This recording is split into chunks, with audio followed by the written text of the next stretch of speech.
First live. Good morning everyone, welcome to another lecture. इसमें आज हम पढ़ेंगे about the national archives of India. इससे पहले हमने पढ़ा था कि आर्काइव क्या है, म्यूजियम क्या है, इनके बीच में क्या डिफरेंसेस हैं और वेस्टर्न स्कॉलर्स का क्या नोशन है आर्काइव को लेकर, और उन लोगों ने कौन से स्टेप्स लिए थे इंडिया में आर्काइवल स्टडीज या म्यूजियम स्टडीज को डेवलप करने के लिए। ठीक है, अभी आई थिंक कम बच्चे आए हैं, तो let us start. I think वो 5 मिनट में ऐड हो ही जाएंगे। तो आज का हमारा लेक्चर होगा on development of archives in India. ठीक है, आर्काइव्स इंडिया में जो सबसे पहला आर्काइव है वो 1891 में बना है।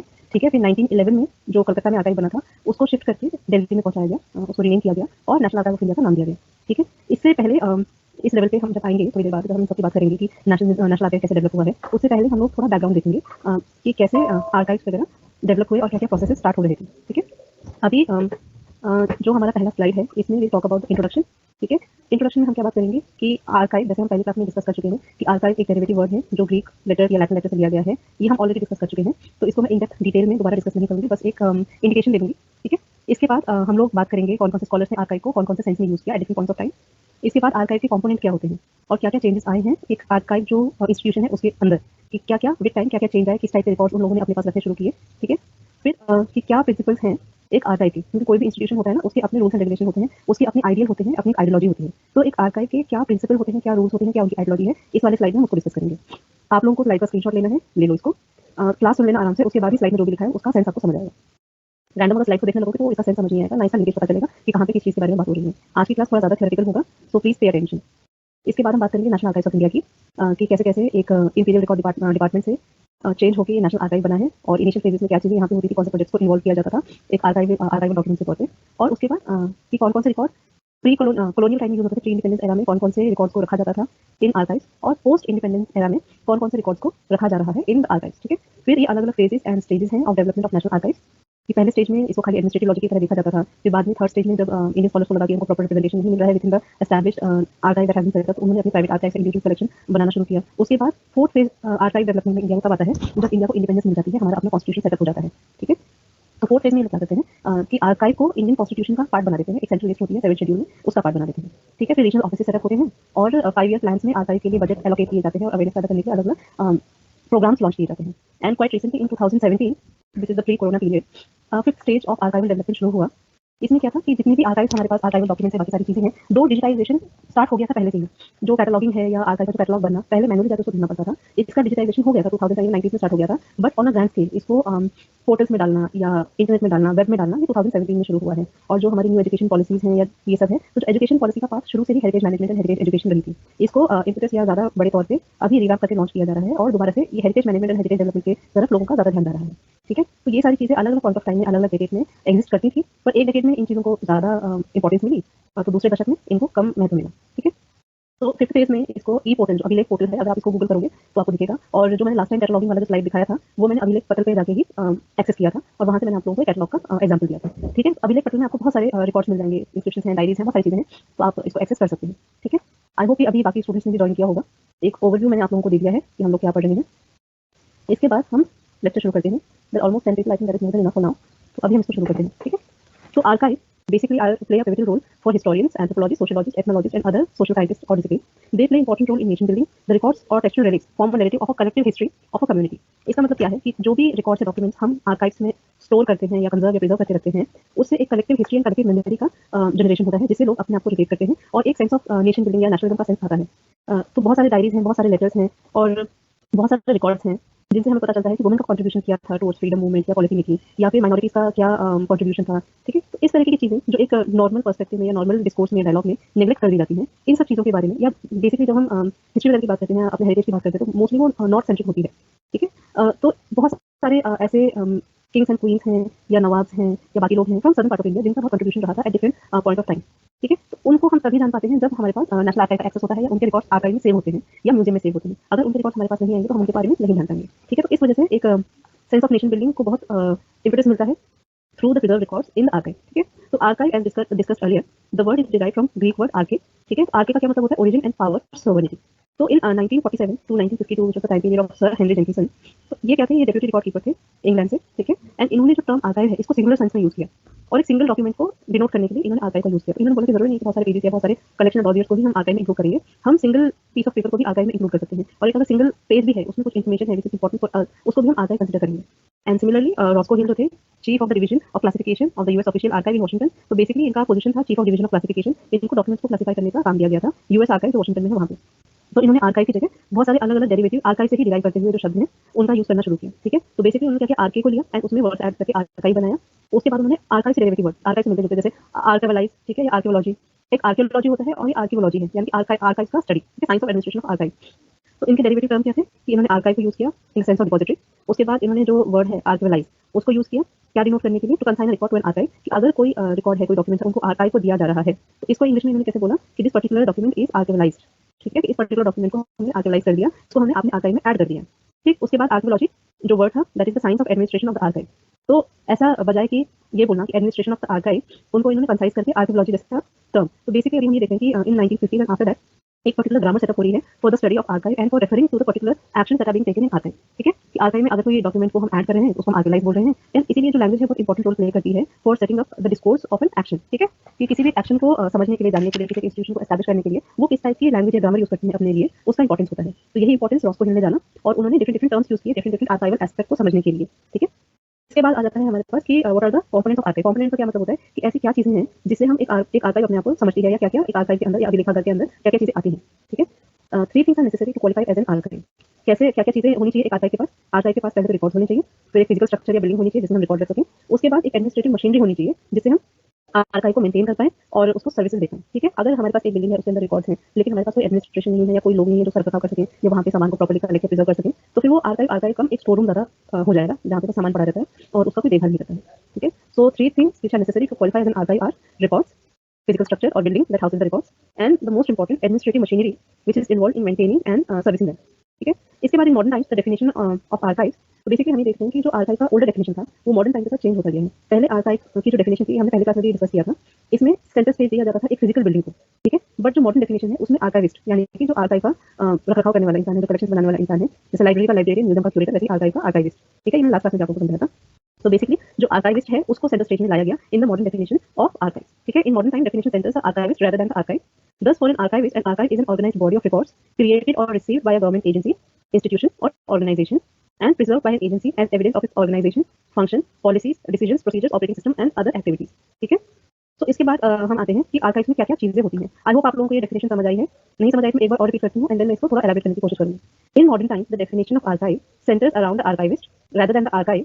Thus, for an archivist, an archive is an organized body of records created or received by a government agency, institution और organization, ठीक है। तो बेसिकली यहाँ तक यही बोल रहा है कि जो आर्काइविस्ट है उसके लिए आर्काइव जो है एक ऑर्गेनाइज यानी कि प्रॉपर्ली रखरखाव करा हुआ, जिसमें चीजें एक सीक्वेंस में रखी गई हैं, एक तरीके से रखी गई हैं। तो एक ऐसा बॉडी है जहाँ पे सामान को तरीके से रखा गया है, रिकॉर्ड को तरीके से रखा गया है। और ये आर्काइव या तो किसी गवर्नमेंट एजेंसी की आर्काइव हो सकती है, या किसी इंस्टीट्यूट की आर्काइव हो सकती है, या किसी और ऑर्गेनाइजेशन की आर्काइव हो सकती है। टाइप ऑफ आर्काइव हमने पता ना कि गवर्नमेंट आर्काइव होती है, प्राइवेट आर्काइव होती है, ऑर्गेनाइजेशनल आर्काइव होती है, कॉर्पोरेट आर्काइव होती है। तो ये उसी को भी यहाँ मेंशन किया गया है, ठीक है। एंड दे आर जो ये आर्काइव होती है दे आर हैंडेड डाउन और receive by government agency, institution, organisation, and इनको प्रिजर्व किया जाता है। कौन इन आर्काइव को प्रिजर्व करता है? या तो कोई एजेंसी करेगी, और वो क्यों करेगी? एजेंसी यानी या तो कोई गवर्नमेंट एजेंसी या गवर्नमेंट बॉडी है जो इसको प्रिजर्व करेगी, या कोई प्राइवेट बॉडी है जिसको प्रिजर्व करेगी। और वो क्यों प्रिजर्व करेगी? एज एन एविडेंस, यानी कि एक चीज को साक्ष्य के तौर पे रखेंगे अपनी ऑर्गेनाइजेशन का, अपने फंक्शन का। सो बेसिकली कोई भी एजेंसी है तो दिखाने के लिए कि हम बहुत ऑर्गेनाइज हैं, हम बहुत स्मूथली फंक्शन करते हैं, हमारी इतने पुराने टाइम से ये पॉलिसीज चलती आ रही हैं, उसको दिखाने के लिए, प्रिजर्व करने के लिए आर्काइव्स को रखा जाता है। तो ये मैं ऑलरेडी एक्सप्लेन कर चुकी हूँ, इसको बस अलग तरीके से यहाँ पे डेफिनेशन में लिखा गया है, ठीक है। तो आप लोगों को ज्यादा confusion it's the same thing, but वो हल्का हल्का लैंग्वेज क्लैरिटी के हिसाब से चेंज होता है। तो इसके बाद हम आएंगे कि आर्काइव में क्या-क्या चीजें होती हैं, ठीक है। So what are the things that an archive contains? Archive के अंदर होता है एक पुराना मैन्युस्क्रिप्ट, ठीक है, कॉपर प्लेट हो गया, डायरी हो गया, लेटर हो गया, इंस्क्रिप्शंस हो गए और बहुत सारी अलग-अलग चीजें। बट हमने जैसे पहली बात की कि सारी चीजें आर्काइव के अंदर नहीं रखी जा सकती हैं। बहुत सारी चीजें होती हैं जो आर्काइविस्ट रिजेक्ट कर देता है अपनी पॉलिसीज एंड आइडियाज पे बेस करके। So however archive does not contain certain records, and to understand what records are stored in an archive one must understand the definition of record, ठीक है।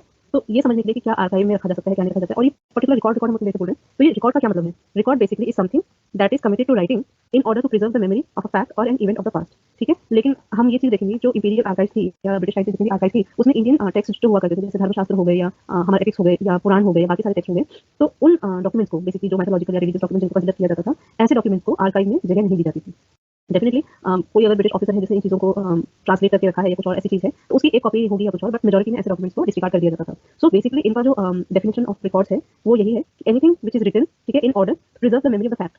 जैसे India के ओरल ट्रेडिशंस हो गए, तो उनको जब कोई एक ऑफिसर सर्वे के तौर पे जाता था और उन रिकॉर्ड्स को कोडिफाई करके लिख के आता था, तो जैसे कनिंघम है, उन्होंने बहुत सारे ओल्ड रिकॉर्ड्स को रिकॉर्ड किया है अपने गैजेट्स में। तो ऐसे गैजेट्स को जगह मिलती थी आर्काइव में। लेकिन पर्टिकुलर अगर हम बोलें कि हमारा माइथोलॉजिकल टेक्स्ट है या माइथोलॉजिकल डॉक्यूमेंट है, तो उसको जगह नहीं मिलती थी। तो there has to be a scientific approach towards writing certain thing और उसको कोडिफाई करके इंग्लिश स्टाइल में लिख के, ये मैं प्री कॉलोनियल टाइम का बता रही हूँ। इस टाइप से उस टाइम पे हुआ करता था और ऐसे ही रिकॉर्ड्स को रखा जाता था। So books, manuscripts, cartographs, diary, photograph, recordings, microfilms, microform और any kind of document qualified as a record, ठीक है? इसके बाद 1867 to 1851 which is the time period of Eugenio Casanova, तो इन्होंने ही the first person to give clarification on archive, ठीक है? And he systematized the science of archive administration as well. तो कैसनोवा जो है, ये पहले इंसान थे जिन्होंने एक आर्काइव वाला कॉन्सेप्ट को समझाने की कोशिश की और इसको एक सिस्टमैटिक ढंग से ऑर्गेनाइज करने की कोशिश की, ठीक है, इनके एडमिनिस्ट्रेशन को। इन्होंने बोला कि जो हमारे रिकॉर्ड्स हैं, वो दो तरीके के, हम उसको डिस्टिंक्शन कर सकते हैं। एक तो करंट रिकॉर्ड हो गया, जो अभी करंट रिकॉर्ड होते हैं, जो गवर्नमेंट यूज कर रही होती है at the current point of time, ठीक है? जैसे अभी जो सरकार है हमारी, वो जो डॉक्यूमेंट्स यूज कर रहे हैं, जो डॉक्यूमेंट को बना रहे हैं, अपने ऑर्डर वगैरह पास करते हैं, वो करंट रिकॉर्ड्स हैं, ठीक है? लेकिन 10 साल पुराने सरकार के जो भी रिकॉर्ड्स होंगे या 20 साल पुराने सरकार के जो भी रिकॉर्ड्स होंगे, वो नॉन करंट रिकॉर्ड होंगे,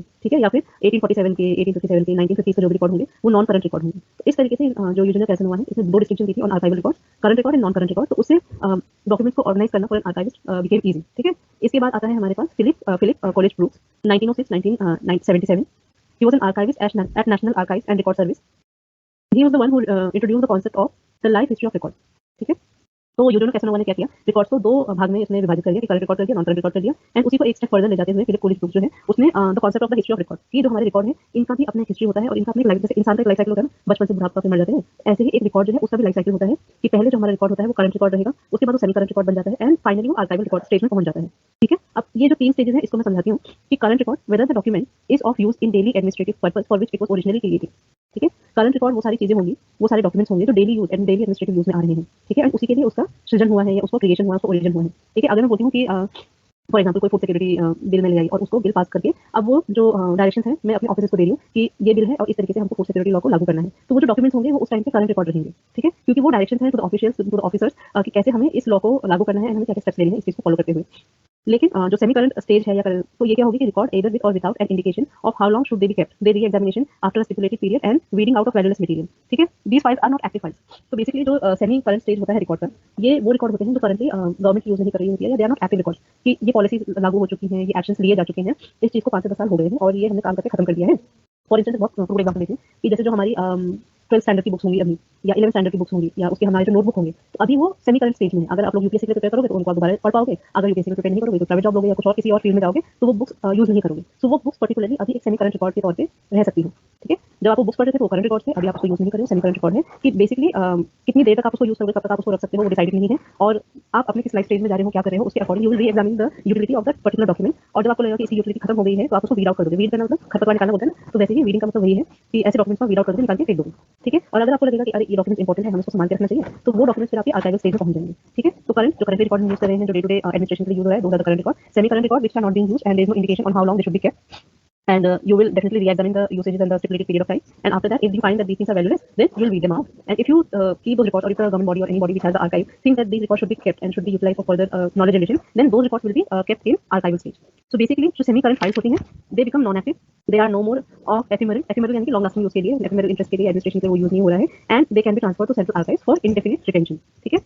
तो बेसिकली ऐसी चीजें जो नॉन एक्टिव हो चुकी हैं पूरी तरह से, आप उसको दोबारा यूज नहीं करोगे, गवर्नमेंट एजेंसीज उसको दोबारा यूज नहीं करेंगी, जिनका एडमिनिस्ट्रेशन में अभी कोई इंपैक्ट नहीं है, लेकिन नॉलेज जनरेशन के लिए चीजें इंपॉर्टेंट है। जैसे जितने भी ब्रिटिश डॉक्यूमेंट्स हैं या ब्रिटिश सर्वे रिपोर्ट्स हैं या ब्रिटिश सेंसस हैं, वो अभी कुछ यूज के नहीं है, लेकिन कई बार अपना पॉपुलेशन पैटर्न देखने के लिए, हमारा कितना डेवलपमेंट हुआ, ये सब देखने के लिए हम लोग उन रिकॉर्ड्स को वापस रेफर करते हैं, ठीक है? तो ऐसे रिकॉर्ड बेसिकली आर्काइवल स्टेज में पहुंच जाते हैं। इसके बाद हम देखेंगे what are the 4 principles of archives, ठीक है? तो पहला जो इसका है relationship with the creating agency. तो आर्काइव को किसने बनाया है और किस पर्पस के लिए बनाया है, वो बहुत इंपॉर्टेंट होता है, ठीक है? तो the archive of particular agency reflect the policy, function, organisation and transaction of a particular agency. Thus, the archive of a given creator is in no circumstance to be intermingled with those of the another creator, ठीक है? कि अगर मैंने एक historical archive बनाया है तो मैं उसको फॉर इंस्टेंस साइंटिफिक आर्काइव के साथ मर्ज नहीं करूंगी, क्योंकि मेरा वो हिस्टोरिकल आर्काइव बनाने का कॉन्सेप्ट एंड बेस अलग है और जिसने वो साइंटिफिक आर्काइव बनाया है उसका क्रिएटर का फाउंडेशन एंड फंक्शन अलग है, ठीक है? तो पहला रूल यही होता था relation with the creating agency. उसके बाद आते हैं हमारे ऑफिशियल कैरेक्टर, ठीक है? ऑफिशियल कैरेक्टर यानी कि द प्रोडक्ट और by product of the transaction have legal effect, कि कौन-कौन सी चीजें आर्काइव में रखी जा रही हैं, कौन सी नहीं रखी जा रही हैं, उनका एक लीगल यूज भी हो सकता है, ठीक है? और उनका लीगल इफेक्ट भी होता है। Thus the archive must remain under the custody of a curator, एक क्यूरेटर के अंडर आर्काइव होनी चाहिए, एंड हिज लीगल सक्सेसर। ठीक है। इफ आई एम क्यूरेटर और आर्काइविस्ट तो मेरे अंडर जो मेरा सबऑर्डिनेट होगा that will be my legal successor, ठीक है। और वो इंश्योर करेगा कि जो भी डॉक्यूमेंट्स एक आर्काइव के अंदर रखे गए उनको टैंपर ना किया जाए, उनसे छेड़छाड़ ना किया जाए, ठीक है। बाहर की कोई एजेंसी आके जो भी डॉक्यूमेंटेशन हमारा आर्काइव में है उसको ना छेड़े। ये एक आर्काइविस्ट और उसके सक्सेसर का रोल होता है, उसके सक्सेसर का एक रिस्पॉन्सिबिलिटी होती है, ठीक है। To ensure that no tampering has been done with them from outside and they are valid pieces of evidence of transaction in the court of law, ठीक है। तो बेसिकली जो हमारा ऑफिशियल कैरेक्टर है of an archive is to retain the custody of the legal documents and they should not be tampered with, and they because they are the legit piece of evidence in the court of law. After that, the third principle of archive is the uniqueness. The uniqueness of archive does lie in the uniqueness of the records. किस type के records यहाँ पे जमा किए जा रहे हैं या किस टाइप के रिकॉर्ड्स को यहाँ पे रखा जा रहा है, कितनी ये यूनिक है, कितनी ये डुप्लीकेट नहीं हो सकते हैं, वो भी एक इंपॉर्टेंट एस्पेक्ट होता है ऑफ आर्काइव, ठीक है। इसके बाद आता है sequence of archive, sequence of records, ठीक है। एक सेकंड, वेट अ सेकंड, मैं अभी there some issue, I am coming back.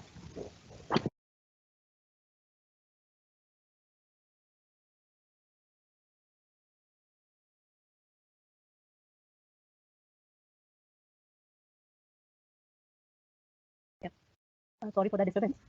तो अभी हम इसका रिलेशनल रोल्स की बात करें तो बेसिकली जो रिलेशन है, एक तो आर्काइव का रिलेशन होता है अपने क्रिएटिंग एजेंसी के साथ, उसके बाद इसका एक ऑफिशियल कैरेक्टर होता है, फिर कितने यूनिक डॉक्यूमेंट्स आर्काइव में रखे जाते हैं, उससे भी एक आर्काइव की वैल्यू बढ़ जाती है, ठीक है। उसके बाद ये होता है कि सीक्वेंस ऑफ रिकॉर्ड या sanctity of the original order, कि रिकॉर्ड को किस सीक्वेंस में रखा गया है। और जब हमारे पास कोई रिकॉर्ड आया था तो for example there were 10 pages, तो पेज नंबर 1 to 10 एक सीक्वेंस में थे। अगर हमारे पास रिकॉर्ड उसी सीक्वेंस में रखा गया है तब उसका रिकॉर्ड का वैल्यू और बढ़ जाता है एंड उसकी सैंक्टिटी बढ़ जाती है। लेकिन अगर उसका ऑर्डर हल्का सा भी ऊपर नीचे जाता है तो उसमें प्रॉब्लम्स एंड इश्यूज आ जाते हैं, ठीक है। इसी वजह से sequence of the record are important. Each new file does is connected to the previous piece of record. जैसे अगर मेरे पास गवर्नमेंट डॉक्यूमेंट है on population census, on gender census या फिर on occupation of the people या health records या क्या क्या पॉलिसी बनाई गई थी for peace keeping in a certain point of time, ठीक है। तो इन चीज़ों को बेसिकली जो सीक्वेंस है रिकॉर्ड है, हर एक file is connected to the previous piece of record and the former explains the latter record, thus the original sequence of the record in no circumstances can be disturb or change, ठीक है। इसके बाद हम देखेंगे national archive. ये सारे जो rules and regulations थे ये यूज हो रहे थे for the imperial record department जो प्री इंडिपेंडेंस टाइम में या कॉलोनियल पीरियड में इंडिया में एस्टैब्लिश किया गया था, ठीक है। सो 1891 में इंपीरियल रिकॉर्ड डिपार्टमेंट में ये सारे रूल्स एंड रेगुलेशंस फॉलो होते थे। यही रूल्स एंड रेगुलेशन कंटिन्यू हुए for national archives of India but with certain degree of changes, जिसके बारे में अभी पढ़ेंगे, ठीक है। इंपीरियल रिकॉर्ड डिपार्टमेंट जो 1891 में सेटअप हुआ था that was the beginning of archival study in India, ठीक है। बट ये जो आर्काइवल स्टडी था इंडिया में it had a colonial legacy. Colonial legacy यानी कि डेफिनेटली यहाँ पे वेस्टर्न बायस होगा या कॉलोनियल बायस होगा जिसमें नेटिव्स को इतना रिप्रेजेंटेशन नहीं दिया जाएगा और एक आइडियोलॉजी ऑफ द कॉलोनाइजर उसी को ज्यादा पोर्ट्रे किया जाएगा, ठीक है। तो 1911 में जो ब्रिटिशर्स थे उनका capital shifted from Kolkata to Delhi. अभी कैपिटल शिफ्ट होने के पीछे भी बहुत सारे इश्यूज थे। मोस्टली पोर्ट किया जाता है कि प्लेग था एंड देन अनऑर्गेनाइज्ड डेवलपमेंट हो चुका था and then there was resistance, so they move to a new capital Delhi में आके। एंड आफ्टर 1857 इन लोगों को लगा कि Delhi is kind of becoming the centre of power, क्योंकि बहादुर शाह जफर के लीडरशिप को देखते हुए ही बहुत सारे लोग अलग अलग बैक्स वगैरह से आए थे दिल्ली में and they wanted to launch a counter attack on the imperial powers, ठीक है। तो उस वजह से बहुत सारे बैकग्राउंड के हिस्टोरिकल रिव्यू थे जिस वजह से इन लोगों ने कलकत्ता से दिल्ली शिफ्ट होना पसंद किया and to mark their importance and to mark the end of Mughal empire उन लोगों ने 1911 में दिल्ली को अपना कैपिटल बनाया एंड ये जाहिर कर दिया कि नाउ इंडिया में pan Indian territory is under the British rule, ठीक है। तो जब उन्होंने ये किया कलकत्ता से दिल्ली शिफ्ट हुए क्योंकि जब कलकत्ता में थे तो उनके अलग अलग पॉकेट्स ऑफ पावर थे, ठीक है। मद्रास में फिर कहीं पे कलकत्ता में फिर अपना पॉन्टिनेंटल में फ्रेंच लोग भी थे उस टाइम पे, फिर बहुत सारे छोटे छोटे पॉकेट्स में बिफोर 1911 ब्रिटिशर्स का रूल था। But after that point of time इन्होंने धीरे धीरे करके डेक्कन में और बाकी सारे जगह अपना आधिपत्य या अपना प्रोमिनेंस को एस्टैब्लिश कर दिया, ठीक है। So they finally shifted the capital from Calcutta to Delhi and they rename the imperial record department to National archive of India, ठीक है। So imperial record department shifted and at the same time the institution was renamed as National Archive of India on और ये जो rename हुआ है national archive of India, ये जो rename किया गया था ये किया गया था 1947 में, ठीक है। ये दर्शाने के लिए कि जो इंपीरियल रिकॉर्ड डिपार्टमेंट जो हमारा imperialist way of looking at the Indian heritage has now been change because we are a free country, so हम अपनी हिस्ट्री को अपनी तरीके से प्रिजर्व एंड कंजर्व करेंगे। तो ये नाम जो बदला गया था नेशनल आर्काइव ऑफ इंडिया 1947 में बदला गया था और 1911 में ये कलकत्ता से दिल्ली हमारा इंपीरियल रिकॉर्ड डिपार्टमेंट शिफ्ट हुआ था। और जब ये रिकॉर्ड डिपार्टमेंट शिफ्ट हुआ था तो बहुत सारे डॉक्यूमेंट्स भी कलकत्ता से दिल्ली पहुंचाए गए थे। Then scholars like Partha Chatterjee and Sabyasachi Bhattacharya argue that archive under British rule were based on colonial discourses and the archival project dating back to 1891 or 1770s were done in order to provide smooth administration over the natives, ठीक है। तो ये जो पहला archival project था वो 1770s में start हुआ था। ये बेसिकली एक बंगाल को इन्वेस्टिगेट करने के लिए बंगाल के रीजन को कि वहाँ पे लैंड किसके पास है, कौन उस जमीन को रूल करता है, उस तरीके का एक इनिशियल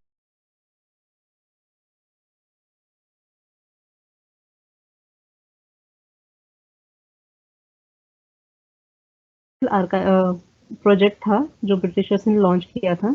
एंड देन फाइनली इस प्रोजेक्ट के कंप्लीट होने के बाद 1775 में जो भी इन लोगों को इन्फॉर्मेशन चाहिए थी इस सर्वे से उन्होंने निकाला एंड 1775 में they won the battle of Plassey और फिर कलकत्ता में अपना आधिपत्य जमा लिया, अपना एक कलकत्ता को अपना टेरिटरी बना लिया, ठीक है। सो बेसिकली जो पहला ऑफिशियल प्रोजेक्ट है वो 1891 में एस्टैब्लिश हुआ था with the establishment of imperial record department. लेकिन जो ब्रिटिशर्स के सर्वेज हैं ये होते रहते थे फ्रॉम 1770 ऑनवर्ड्स, ताकि ये जो नेटिव हैं या जो इंडियंस हैं हम लोग इन पे बहुत अच्छे से एडमिनिस्ट्रेशन कर सकें। So why were these projects launched? These projects were also called inquiries. One such inquiry was to find the ownership of the land rights and the wealth in India. तो 1770 में यही हो रहा था। And the outcome of the study were the Diwani rights in Bengal, as they understood that the land was not controlled by the king but powerful zamindars. तो दीवानी rights basically हम देखते हैं ना कि अलग अलग इन लोगों ने लॉज बनाए थे फॉर गिविंग ऑफ टैक्स, ठीक है। तो वैसे ही दीवानी राइट्स भी इन्होंने इस प्रोजेक्ट के बाद ही बनाया था। और इवन दो इन लोगों ने कलकत्ता को जीत लिया था, बट इन लोगों ने हमेशा एक पपेट रूलर के थ्रू ही रूल करना अच्छा माना, क्योंकि एक second,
sorry for the disturbance again.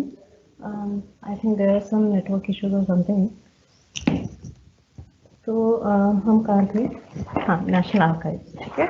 तो बेसिकली जो प्रोजेक्ट्स थे नेशनल आर्काइव के या इंडियन रिकॉर्ड डिपार्टमेंट वाला, दे वर launched in 1770s।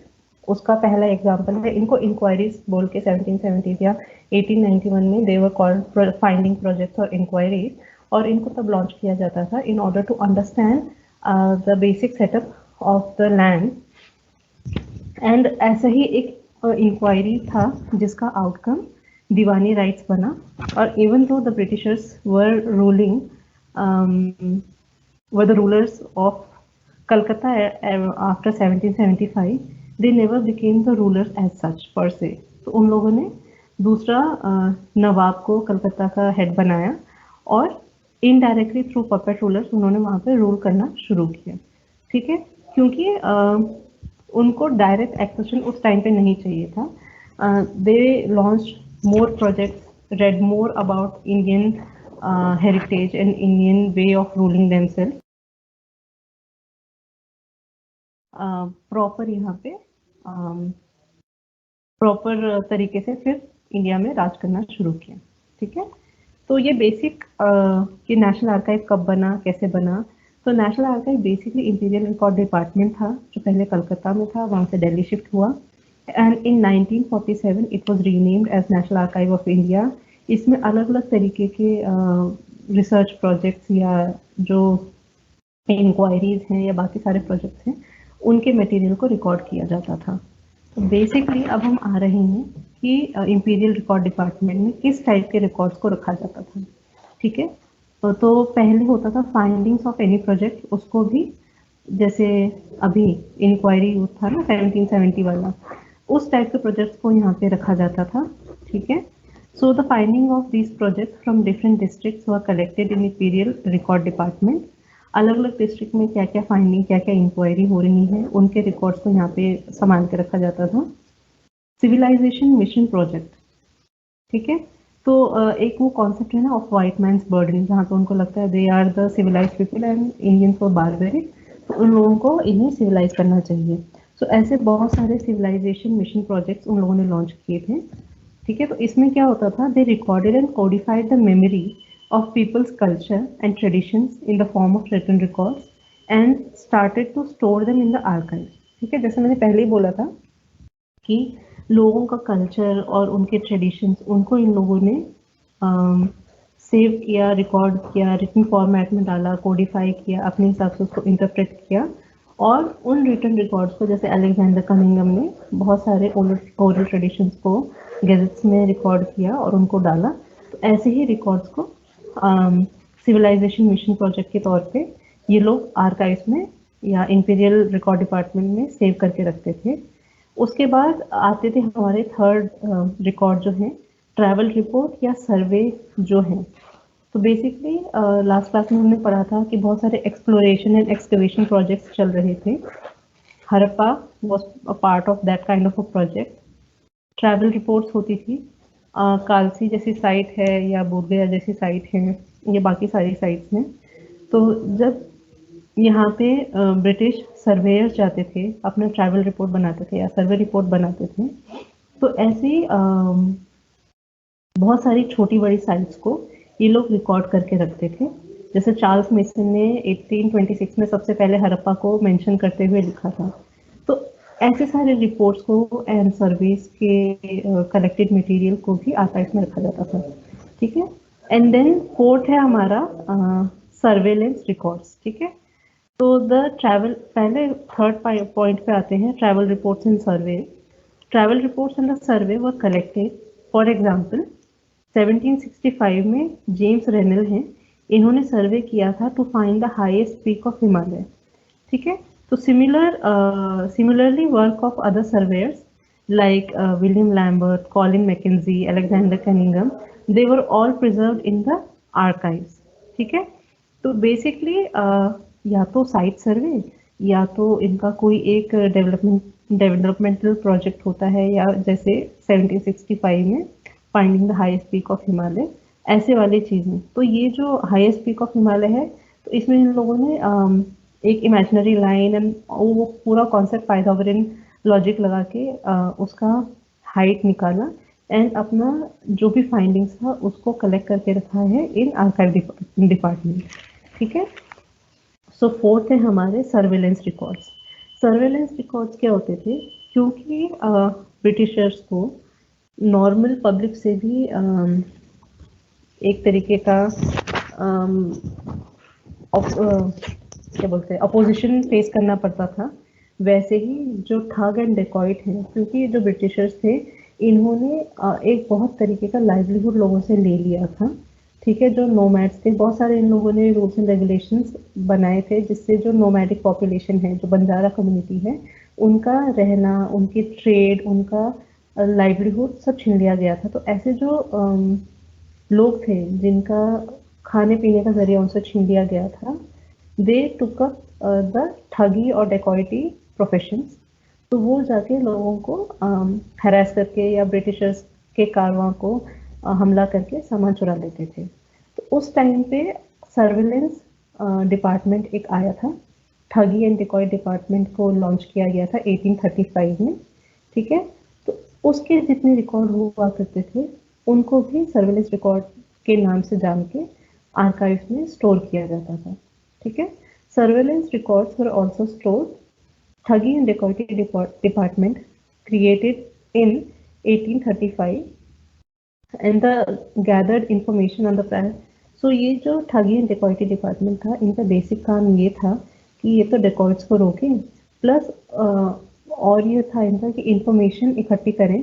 They gathered the information on the practices of those communities यहाँ मतलब है ठगी एंड डेकॉइटी कम्युनिटीज। ठीक है, how they lived, what were the things that they were consuming, the way they were operating। ठीक है, इस सारे रिकॉर्ड को एक डॉक्यूमेंट में डाल के एक they handed it to the archive. ठीक है, तो इस तरीके से basically surveillance records of Thuggee and dacoity department were also stored in the archives. और इससे हमको क्या फायदा हुआ कि उस टाइम पे इन लोगों ने बहुत सारे रूल्स एंड रेगुलेशंस बनाए थे in order to curb the dacoity. लेकिन पोस्ट इंडिपेंडेंस जो ये सर्वेलेंस रिकॉर्ड थे, इससे एक एथनोग्राफिक प्रोफाइल इंडिपेंडेंट इंडिया को बनाने का मौका मिला। और ऐसे जो ग्रुप्स थे जिनके साथ बहुत ज़्यादा नाइंसाफ़ी हुई थी या उनका लाइवलीहुड उनसे छीन लिया गया था, उनके लिए बेटरिंग पॉलिसी जो है इंडियन गवर्नमेंट ने एथनोग्राफिक प्रोफाइलिंग के तौर पे उनको माइनॉरिटीज के तौर पे डाला गया एंड उनके लिए बहुत सारे पॉलिसीज को लॉन्च किया गया है, ठीक है। So in post-independence era, these records then help in ethnographic profiling of India. ठीक है? So thus IRD, Indian Imperial Record Department, has records that date back to the time that is 1748. Okay? इसके बाद हम देखेंगे कि क्या क्या phases हैं जिसमें हमारा national archive of India develop हुआ है। तो पहला फेज तो हमारा यही है 1748 टू 1891। इसमें एडमिनिस्ट्रेटिव लॉजिक लगाया गया, आर्काइवल क्लॉज लगाए गए, ठीक है। सेकंड फेज में हम देख रहे हैं कि एमर्जेंस ऑफ आर्काइवल कॉन्शियसनेस आया, जिसमें हिस्टोरिकल रिकॉर्ड्स वगैरह को भी इंक्लूड किया गया। लेकिन इस टाइम पे जो पॉजिटिविस्ट थे, जैसे ओरिएंटलिस्ट हैं वैसे ही पॉजिटिविस्ट हैं, ये एक थॉट प्रोसेस है, बेसिकली एक काइंड ऑफ आइडियोलॉजी है जिसको जो लोग पॉजिटिविज्म को फॉलो करते हैं उनको पॉजिटिविस्ट बोला जाता है। तो इन्होंने बेसिकली जोर दिया था ऑन रिटन रिकॉर्ड्स। तो ये वो लोग थे जो रिलीजियस रिकॉर्ड्स या माइथोलॉजीज को इंक्लूड नहीं करवाना चाहते थे। थर्ड स्टेज में हम देख रहे हैं कि जॉन मार्शल जैसे लोगों ने, जिन्होंने इंडियन स्कॉलर्स को पढ़ाना तो शुरू किया, ट्रेनिंग देना शुरू किया, लेकिन इनको एक प्रॉपर और प्रोमिनेंट पोजीशन नहीं मिल रही थी। तो इस टाइम पे हम देख रहे हैं कि प्राइवेट आर्काइव्स एमर्ज हो रहे हैं एंड इंडिविजुअल कलेक्शन एमर्ज हो रहे थे। तो प्राइवेट आर्काइव जैसे राजा और नवाब को के राज में होते थे। फॉर इंस्टेंस ये हमारा है Patiala state archive which was under the control of Maharaja of Patiala, and then हमारे पास था इंडिविजुअल कलेक्शंस, ठीक है। तो जो इंडिविजुअल कलेक्शन है, इसका एग्जांपल है पीसी जोशी कलेक्शन जो जेएनयू में है, ठीक है, एंड टैगोर कलेक्शन जो विश्व भारती यूनिवर्सिटी शांति निकेतन में है। तो फोर्थ जो हमारा फेज है towards the development of National archive of India, इसमें था कि इसको नेशनल आर्काइव को, बेसिकली आर्काइव को एक कॉन्स्टिट्यूशन का पार्ट बना दिया था। So archive became the part of central list of the schedule of Indian Constitution, और जितने भी प्राइवेट आर्काइव्स थे उनको लिंक कर दिया था विद द नेशनल आर्काइव। तो बहुत सारा सामान जो पटियाला स्टेट आर्काइव में या बीकानेर स्टेट आर्काइव में इस तरीके के आर्काइव्स में था, उनको जो भी प्रोमिनेंट डॉक्यूमेंट्स थे नेशनल आर्काइव्स में प्रिजर्व करके रखा गया। फिर रीजनल ऑफिसेस सेटअप किए गए भोपाल, जयपुर, पौंडीचेरी एंड भुवनेश्वर में डिफरेंट टाइम पीरियड में। And in the 5 year plan considerable place दिया गया। जो 5 ईयर प्लान का, अब तो 5 ईयर प्लान वाला सेटअप खत्म हो चुका है, बट जब तक ये 5 ईयर प्लान वाला सेटअप चल रहा था तो आर्काइव्स को बहुत ज़्यादा फंड एलोकेट किए गए थे, ठीक है। फॉर इंस्टेंस 5 ईयर प्लान में 802 करोड़ का फंड अलॉट किया गया था नेशनल आर्काइव को देख रेख करने के लिए और उसको मेंटेनिंग एंड प्रिजर्विंग डॉक्यूमेंट्स, ठीक है। In the fourth 5 year plan जो हमारा आर्काइव्स है उसको सेंट्रल एजुकेशन करिकुलम का पार्ट बना दिया गया। एंड जो फिफ्थ फेज है इसमें हम देखते हैं कि जो आर्काइव्स हैं उनको डिजिटाइज कर दिया गया। So in 2017, on the 125th anniversary of National Archive of India, e-portal अभिलेख पटल was launched, ठीक है। इसको लॉन्च करने के पीछे दो मिनिस्ट्रीज का कोलैबोरेशन आया था। डिजिटाइजेशन जो प्रोसेस था, it was undertaken by ministry of communication and information technology in collaboration with centre for development of advance computing, ठीक है। तो इससे क्या हुआ कि जो हमारा आर्काइव्स था, they became accessible to everyone, ठीक है। स्टूडेंट, रिसर्चर से लेके एनी ले person can go to Abhilekh Patal and they can access the archival record whichever they want to access, ठीक है। Thus the legacy which was started by colonial powers moved towards people oriented and research friendly approach and structure। तो अभी हमारा ये discussion यहाँ खत्म हो गया। आपके अगर कोई क्वेश्चंस हैं, मेरी आवाज आ रही थी आप लोगों को लास्ट फेज में? और अगर आपके कोई क्वेश्चंस हैं तो आप पूछ सकते हैं।